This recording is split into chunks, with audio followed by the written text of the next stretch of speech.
పంట నష్టపోయిన రైతులకు ఎకరాకు 30,000 రూపాయల నష్టపరిహారాన్ని ఇవ్వాలని మాజీ మంత్రి హరీష్ రావు డిమాండ్ చేశారు. సూర్యాపేట జిల్లాలోని రామచంద్రాపురం సమీపంలో సాగర్ ఎడమ కాలువకు గండిపడిన ప్రాంతాన్ని మాజీ మంత్రులు జగదీష్ రెడ్డి, సబితా ఇంద్రారెడ్డితో కలిసి ఆయన పరిశీలించారు. నష్టపోయిన రైతులందరికీ న్యాయం చేసేందుకు పోరాటం చేస్తామని తెలిపారు. మాజీ మంత్రి హరీష్ రావు స్పష్టం చేశారు. నాయకుడేమో ఆడ నిన్న నీళ్ళల్లో తిరుగుతుండు, పడవలెక్కుతున్నాడు, రాత్రంతా నిద్రపోకుండా ఆయన ప్రజలకు సేవలు చేస్తున్నాడు. 54 ఏళ్ళు ఉన్న ఈయననేమో నిన్న మొత్తం ఇంట్లోకెళ్ళి బయటకు వెళ్ళలేదు. నిన్న ఎరువైనావు. నిన్న వాస్తవానికి ఇంత పెద్ద రాష్ట్రం మనది, కనీసం ఒక హెలికాప్టర్ను కూడా నువ్వు పంపించలేని నిస్సహాయ స్థితిలో ఈ రాష్ట్రాన్ని పెట్టినావు కదా.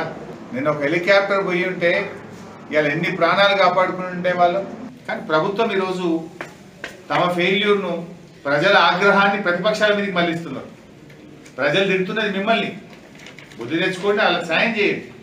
మీరు మమ్మల్ని తిట్టడం కాదు కదా. ప్రతిపక్షంలో ఉన్నప్పుడు మమ్మల్ని తిట్టి గవర్నమెంట్ మీద ఆ రోజు, ఇప్పుడు అధికారంలో ఉండి కూడా మళ్ళీ మమ్మల్ని తిడుతున్నావు. నీదేం నీతే నాకు అర్థం కాదు. చెయ్యగలిగే స్థితిలో ఉండి కూడా నువ్వు ప్రతిపక్షాల మీద నిందలేస్తే నువ్వు చేసిన తప్పులేవు నొప్పులైతే 25 లక్షల రూపాయలు ఇవ్వండి. నిజంగా అసలు ఎంతమంది మరణించిండ్రో లిస్ట్ బయట పెట్టండి. ప్రభుత్వం ఎందుకు చెప్తలేదు ఇప్పటిదాకా?